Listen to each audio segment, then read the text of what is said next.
A rig is complicated, but easier to understand if divided into related parts. In this section, we will cover the equipment used in hoisting. Hoisting equipment hangs or suspends the drill string in the hole.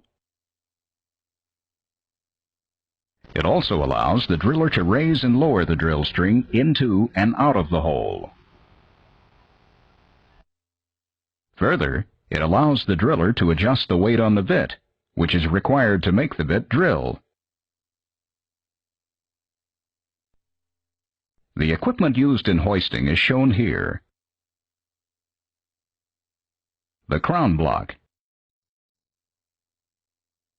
the traveling block and hook, the drilling line, the drilling line supply reel, the deadline to crown block, the fast line to drawworks, the drawworks, and the deadline anchor. Here's an overview of how the hoisting system operates. The supply reel stores drilling line. To reeve the line, crew members start at the deadline anchor. They pull the line from the supply reel and spool it around the disc on the anchor. They then lift the line to the top of the mast, to the crown block. Crew members then reeve the line several times between the crown block sheaves and the traveling block sheaves. The number of times depends on how much weight the system needs to lift. In this case, they ran the line 5 times between the two blocks to create 10 lines. Once they've strung the right number of lines, they run the line to the drawworks and firmly clamp the line to the drum. The driller then takes in the drilling line, which wraps around the drum. The driller usually takes in enough line so that the line makes at least 6 wraps around the drum. They then clamp the line at the deadline anchor. As the driller activates the drawworks to take in line, the traveling block moves up. The driller uses the brake to stop the traveling block at any position. The rig builder mounts the crown block at the top of the mast.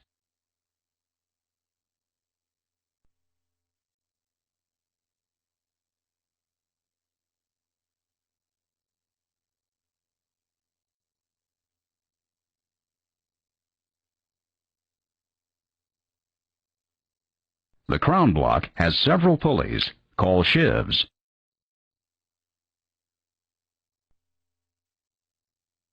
The block manufacturer mounts the sheaves side by side on a shaft. The drilling line runs over the grooves in the sheaves. Sometimes, like this one, the crown block has a special fast sheave. The drilling line runs over the fast sheave as it leaves or enters the side-by-side sheaves on the crown block. Crown blocks have load ratings that range from about 420 to 1,400 tons, about 380 to 1,300 metric tons. Sheave diameters range from 42 to 72 inches, or about 107 to 180 centimeters. A traveling block also has several side-by-side sheaves.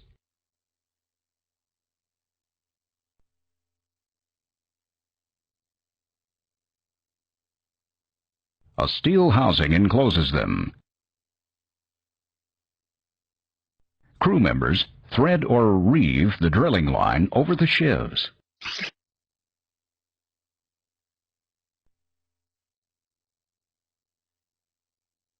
A hook is attached at the bottom of the traveling block.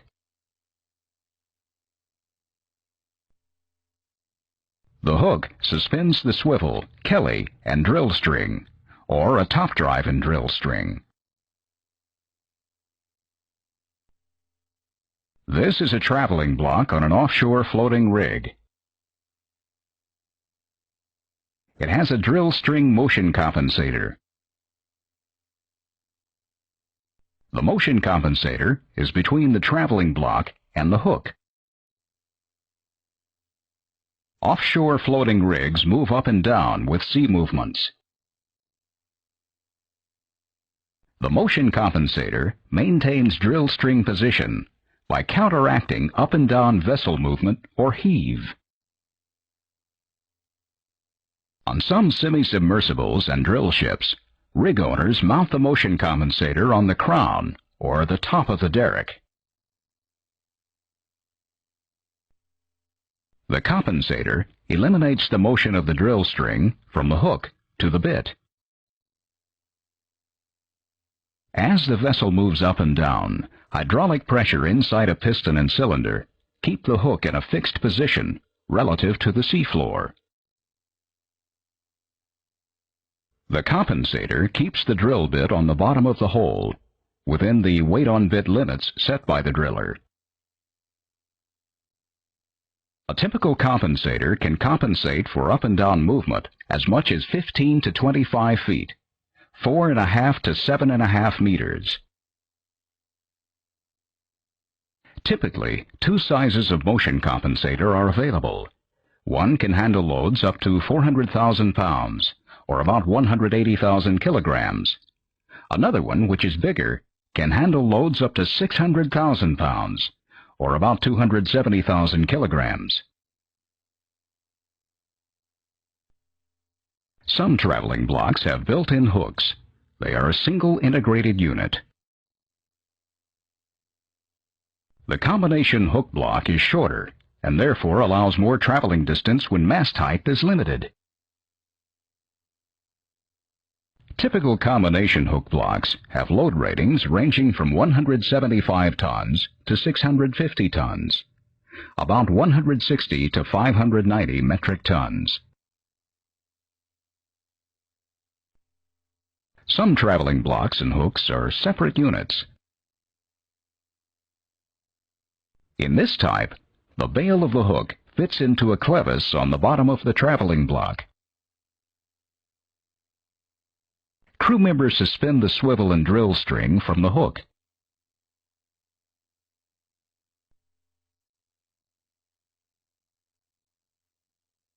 They open the hook's latch, insert the swivel's bail, and close the hook's latch.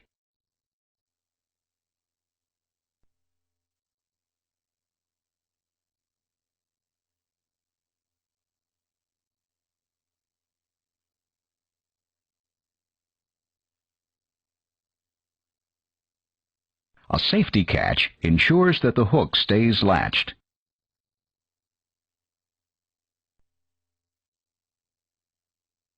Separate traveling blocks are available in load ranges from 100 to 1,250 tons, or about 90 to 1,125 metric tons. Sheave diameters range from 24 to 72 inches, 61 to 183 centimeters. That's 2 to 6 feet, or over half a meter to nearly 2 meters in diameters. Hooks have load ratings of from 350 to 1,000 tons, about 300 to 900 metric tons. The hook has 2 link ears. The crew attaches one-piece forged links and an elevator to the ears. They lock the links to the ears with the link locking arms. Crew members latch the elevator to tubulars, joints of drill pipe and other types of pipe, as they run them into and out of the hole. Crew members latch the elevator around the top joint of the drill pipe. Then, when the driller takes in drilling line, the traveling block goes up, raising the elevator and attached pipe, Conversely, when the driller lowers the traveling block, the elevator and attached pipe also go down. Crew members use many types of elevators. Which one depends on the kind and size of the tubulars. For example, most drill pipe and lifting subs require a center latch bottleneck elevator. But some drill collars require a side door collar type elevator. Tubing, a lightweight pipe used in completing wells, usually needs a slip type tubing elevator. Casing, large pipe the crew lines the hole with, requires a special heavyweight casing elevator. The two types here are the single-joint casing pickup type and the 500-ton or 450 metric ton casing elevator spider. Most hooks have two locks: a rotation lock and an automatic positioner lock. Crew members use a long steel rod called a shepherd's stick or a chicken hook to unlock and lock the rotation lock and the automatic hook positioner. When crew members unlock the rotation lock, they rotate the hook to make the elevator face in the desired direction. Once positioned, they lock the rotation lock to keep the hook in position. Crew members can also release the rotation lock when the hook needs to rotate freely. The other lock, an optional automatic hook positioner, prevents rotation of the elevator links when the hook is traveling empty. Normally, just before making a trip encased hole, crew members unlock the rotation lock, turn the hook, and relock it so that the elevator faces the derrickman. This makes it easy for him to latch and unlatch the elevator.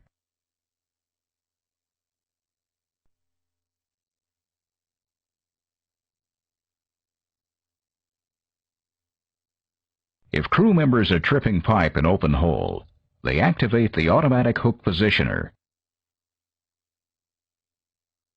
This lets the hook rotate freely when hoisting the drill string. Allowing the drill string to turn an open hole as it is being pulled keeps it from damaging the hole and prevents the reeved drilling line from twisting. Then, when the elevator reaches the derrickman and the driller stops hoisting, the positioner automatically rotates the elevator into correct position for the derrickman. Inside the hook is a hydraulic snubber. The snubber is like a shock absorber. It prevents drill pipe bounce and tool joint damage when spinning out the connection.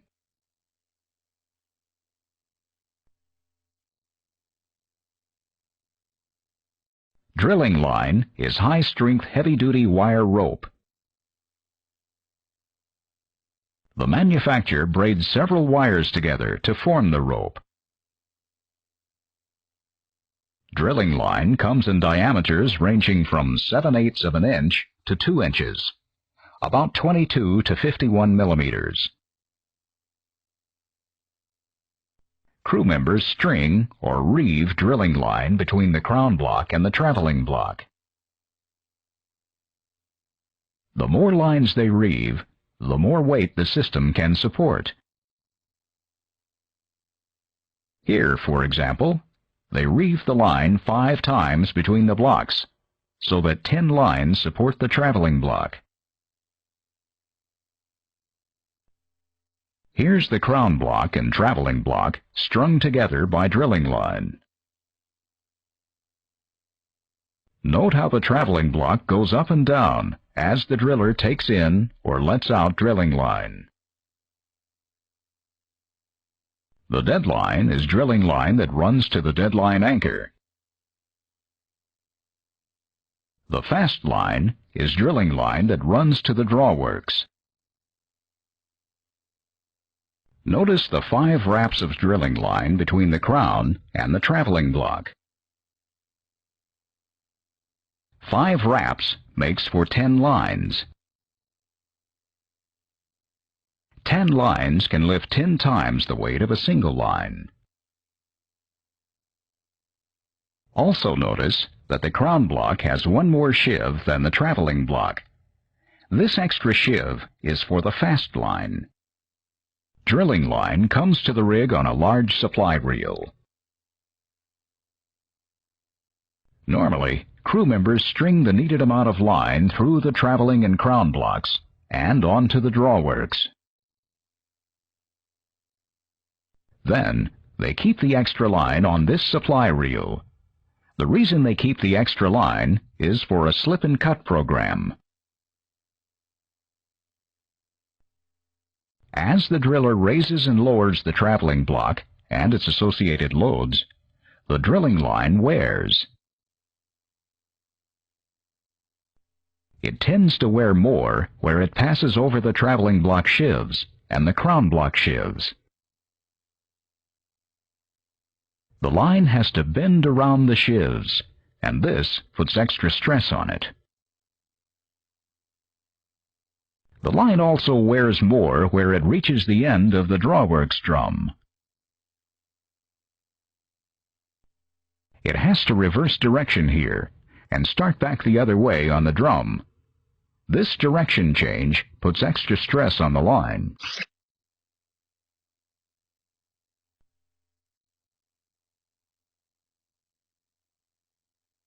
To distribute the wear on the drilling line, the crew slips the line a predetermined amount. Slipping the line moves the wear points on the line. To slip the line, crew members lower the traveling block to the rig floor. They then rig up a special hang line from the crown beam to the top of the traveling block. The hang line keeps the block from moving. With the block unable to move, they unclamp the drilling line at the deadline anchor. The driller then uses the drawworks to pull new line off the supply reel. The line slips through the deadline anchor and stationary traveling block. The worn line reels onto the drawworks drum. To keep too much line from accumulating on the drum, crew members cut off the end of the worn fast line and discard it. This is the deadline anchor. It firmly secures the drilling line and keeps it from moving. Drilling line comes off the supply reel and loops several times around the anchor. The rig crew then firmly clamps the line to the anchor. The line leaves the anchor, goes through the crown and traveling blocks, and then to the drawworks. Clamping the deadline to the deadline anchor mechanically isolates the drilling line from the supply reel. Because the line is stationary, it is called the deadline. The drawworks has a large spool or drum around which the crew members wrap the drilling line. Power from the engines or electric motors drive the drawworks drum.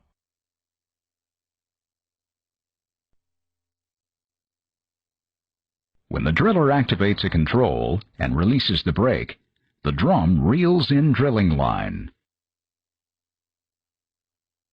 Reeling in drilling line raises the traveling block and whatever is attached to it. To lower the traveling block, the driller releases the drawworks brake. The force of gravity pulls the block down.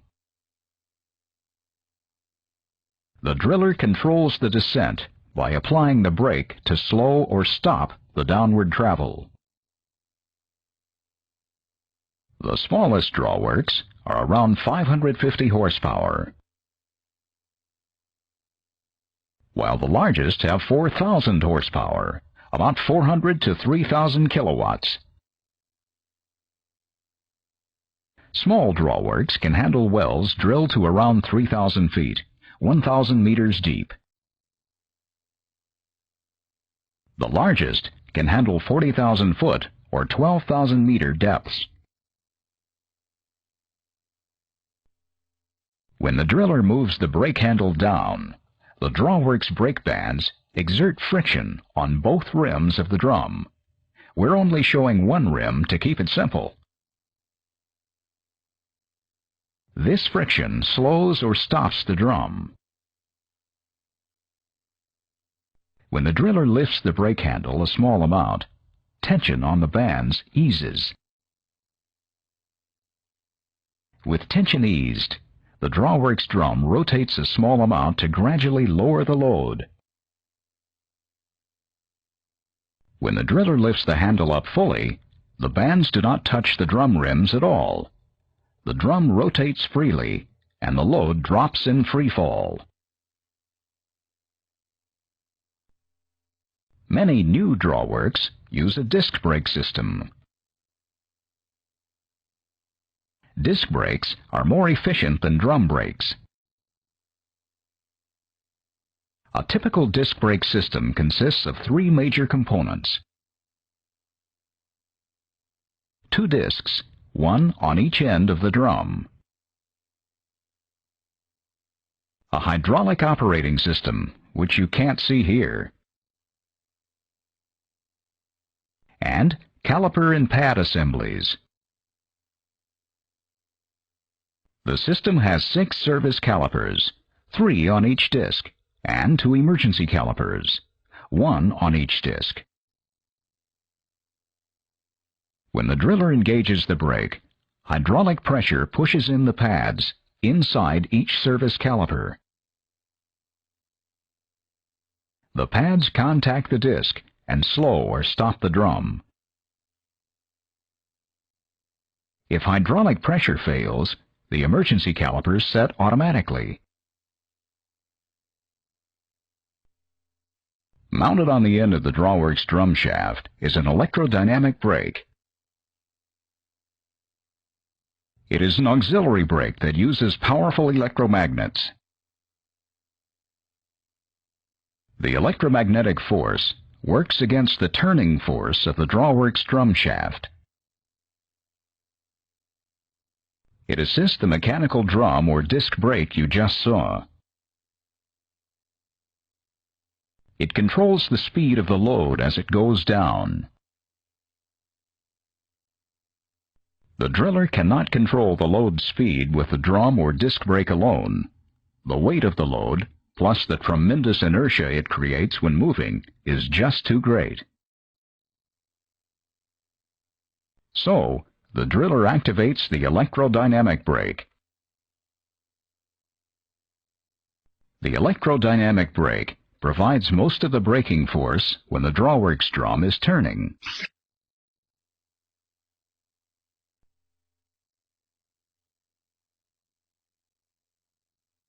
The most modern drawworks braking system does not use an electrodynamic brake. Instead, the drawworks is powered by a special computerized motor and control system. The computer control system allows the drive motor to power the drawworks and provide the auxiliary braking force.